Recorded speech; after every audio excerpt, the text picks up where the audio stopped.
Tapos na po yung gastos ko. Charot lang. Thank you. Okay,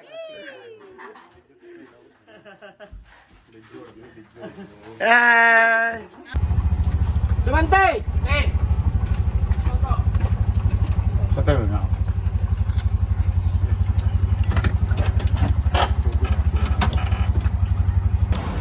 Good morning everyone! Good day! Hello! So pupunta po kami ngayon sa bahay ni Chuyens kasi bumili kami ng pinto. Binili ni Brenda yung pinto ni Chuyens para doon sa bahay nila. So grabe talaga si Brenda. So tingnan natin.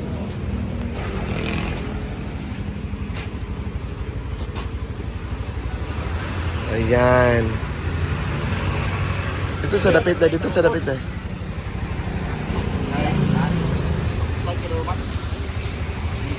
Ito isa na 90. Katong ging, kuha na ako, gingon. No. 190. Hindi naman lahat.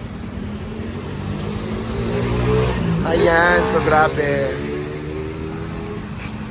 Have a good day! Ito na yung magawa ng pinto. At ito na yung pinaka-last na. Last na to?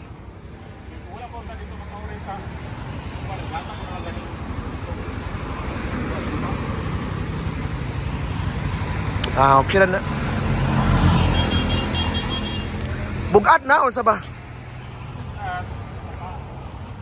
Ah.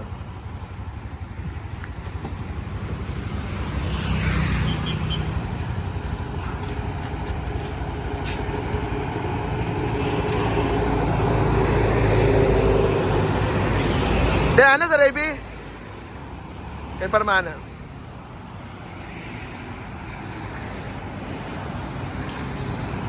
Ito na ka sa project light. O, Francis, ako pwede. Pwede mo mo abay? Oo. Thank you, ah. Thank you, yeah. Ayan, so pupunta kami ngayon sa bahay ni Chuyens. Spensa, dahil kayo para kuan dahil. Spensa.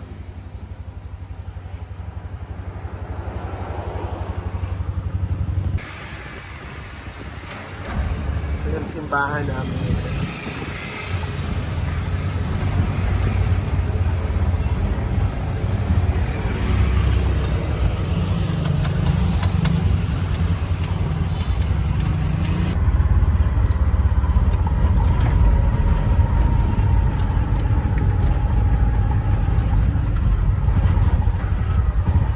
Insigo. Eh, Na, isa din din insigo eh. see.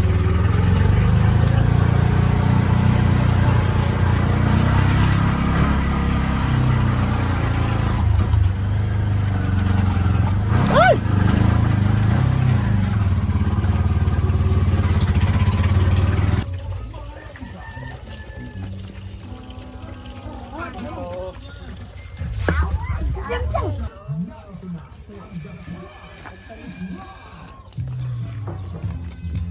Yan. Magkadaog si Leo.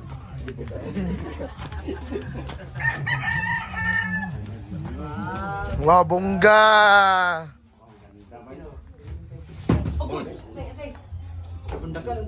Charot lang. So nilalagay na nilang kanilang alkuba or ang kanilang kesame. Oo. Oo, para bonggang-bongga ang kanilang... May table na rin sila. Oo, di ba? Pero may mga magbibigay po ng bintana, ng... Sliding. Ewan ko ba, bahala sila, basta. Pwede pa. Sabi, may magbibigay na ng gas range. Sabi ko, huwag ng gas range. Di ba naman mag-bake yung mama niya? Mga may yung pamangkin niya, ilagay niya dun sa oven. Ano lang, rep na lang talagang kailangan nila ito na maganda nga. Kailangan talaga kasi mas mapakinabangan yung rep kasi di ba para stock sa mga pagkain, ganito, ganyan, babili ng isda or karne or tapos para gawing aircon din ni Leo, bugnaw siya.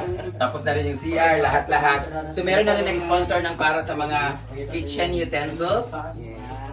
Ayun naman ay under the supervision of Gwen. Siya po ang mamimili ng mga kitchen utensils. Ayan.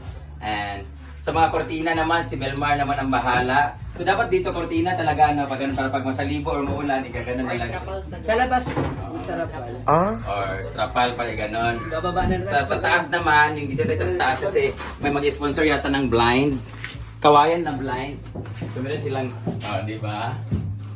Akong itlog kita na. Dito, meron silang pinto. Pinalagyan talaga ng papa niya kasi naiya yung papa niya pag may mga bisita doon sa baba, dito na siya sa taas dahil lilipad siya dyan. Hindi, tsaka mahirapan kasi ang hagdan ng arthritis ng papa niya.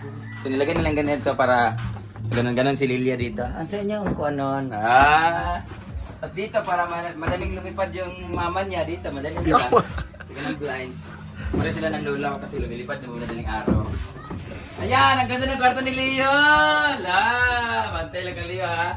Nanak, pwede na ka maglolo din rin Leo. Cute na. Cute lang yung bahay nila. Tapos, sabi ko, wag na mag-sliding door kasi hindi siya appropriate sa bahay nila na very simple na kahoy lang tas sliding door. Pero, bahala, hindi naman akong gagastos. Bahala sila.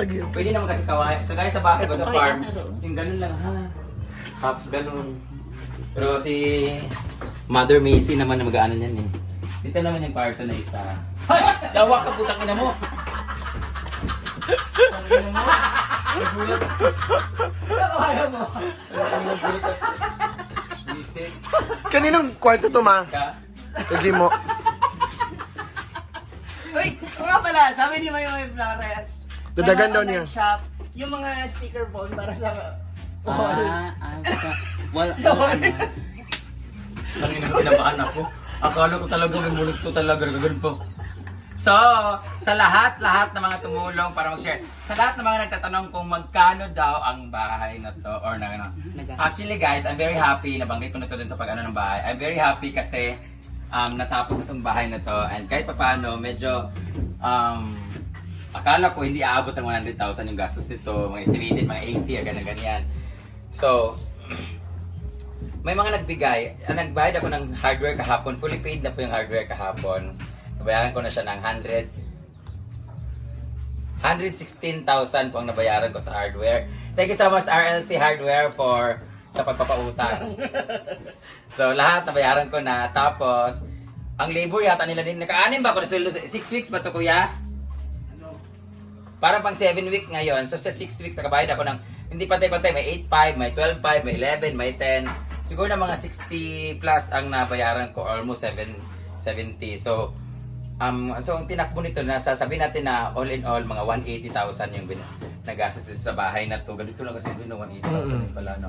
Tapos, nakalikom ako ng 45,000, I guess, mga nag-share ng blessings. So, thank you so much kay Ma'am Jaja, kay Ma'am Mayalea, kay Team Palaging Gutom, kay Beshi, Ma'am May, Abi. Ma'am Liz, Ma'am Lisancil yata yun, Ma'am May Abi, Ma'am Fernancheng, Ma'am Nels, yun, Ma'am Glenda Rumor yata, yun, sa lahat na nabanggit ko, yun sila yung mga nagbigay ng mga cash para dito, so nakalikom ako ng 50,000, so 130 yung 180 minus 50 na likom ko, so may 130 akong binayaran dito. So salamat po sa nag-share at nanood ng videos ko kahit paano nabawi ko lahat. So yun, the very important thing is my promise na magkaroon sila ng new home, new house para convenient na. Pero sabi ko nga sa inyo, babalik na si Gimo dito para mas convenient na kanyang pagbablog. In-explain ko na yan na kaya isasauli ko na siya dito kasi ginapang niya po ako. Ginapang ako ni Gimo, pinagsamantalahan ako ni Gimo. Charot lang. Nakita niya ako hubot-hubad, guys. Sabi ko, umalis ka na dito kasi hindi ko na kaya. Nakita mo na lahat ng katawan ko. Charot lang. Babalik si Gimo dito pero uwi pa rin siya sa farm kung gusto niya. Pag kailangan niya ang sumideline. Anytime, Saturday, Sunday, pwede siya pumunta doon. Sila ni Leo, maligo sila suba, pamilya niya, ganyan-ganyan. Kasi nakita namin talaga, si Gimo talaga ay gusto talaga niya, hindi talaga niya kayang makipagbiruan sa amin pa vlog-vlog na kagaya ng ginagawa ng mga bakla kasi nahihiya talaga siya sa amin.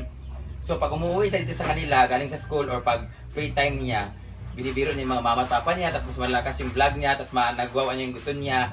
So, sabi ko sa kanya, mas marami kang time is dito sa inyo. Convenient naman na siya kahit paano kasi may sahod na siya. So hindi na siya kagaya dati na pag kailangan niya ng pambayad sa tuition, kailangan niya mag-ano ng niyog, ng mga kahoy. Ngayon hindi na kahit paano. Pag kailangan lang niya, pag wala na talaga siya, pwede na siya mag-ano sa akin, manghiram o pumunta ng farm para mag-sideline, tapos saluran ko na lang siya. Ganun, pero hindi na yung kailangan niya maghirap-hirap. Tapos ang maganda pa, pag andito siya, pag free time niya, madali na lang niyang tulungan ang papa niya kasi hindi pa naman binibenta, wala pa nakakabili dun sa lupa na pinagtitira nila ngayon. So, andun na yung mga hayop nila. So, hindi nila agad-agad yun maiiwanan. So, doon pa rin itrabaho mama at papa niya kasi hindi naman pwedeng lagi niyan dito yun kasi gusto nahanap na talaga ng katawan niya na magtrabaho. So, madali nang pumunta doon, tapos punta dito para magpahinga, ganun-ganon. So, ayun. Maraming salamat po sa lahat ng mga sumusuporta. At sana suportahan niyo pa rin si Gimo kahit andito siya. Makikita pa rin naman kami dito. Tapos sa Sunday po yung housewarming namin. And ikakabit na rin pala yung metro nila. Pero mga siguro na pa sa process. 3 weeks na lang mapalalagay na dito yung sarili nilang kontador. So, yun. Nabili na rin namin yung pinto. So, wala na yata. Wala na no. So far, wala na yata. Tapos na to. So, after nitong pinto na to, pwede na nilang ilipat yung mga gamit dito. So, mga bibili ng mga utensils sila ni Gwen. So sa 8, pwede na sila lumipat dito kasi 8, di ba? Tapos, ang housewarming namin is sa Sunday kasi may racket ako kasi sa Zamboanga ngayong Friday, Saturdays. Uwi na, Friday, tapos Saturday ako uwi. So Sunday, magtitipon-tipon kami lahat dito. So, David's Lechon! Meron na tayong David's Lechon Belly from David's Lechon sa CDO. So, hanapin nyo lang po sa lahat mga gustong umorder ng Lechon Belly or Lechon na buo dyan sa David's Lechon. So, thank you so much, Ma'am Carmen Kong. So, guys, abangan na po natin ang housewarming o paglilipat ng bahay ng Nigamo for their new home. So, as of now, thank you so much sa lahat ng mga nanood kasi tapos na po yung bahay. Tapos na po yung gastos ko. Charot lang. Thank you so much kay Ate Lucia. Maraming sa Ate Lucia. Sa baba po siya. Thank you kay Luis at kay Yuyin's Vlog. May vlog po siya. At syempre sa mga kapatid ni Lanigimo na tumulong dito. Salamat sa inyong pag-cooperate and sana natapos na to para wala na talaga. Charot lang. Thank you so much for watching, guys. Maraming salamat and thank you for helping us. Thank you and bye-bye. Yay!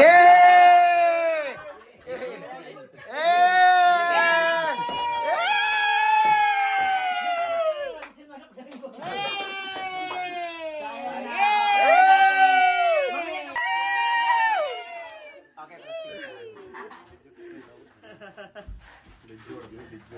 Yay!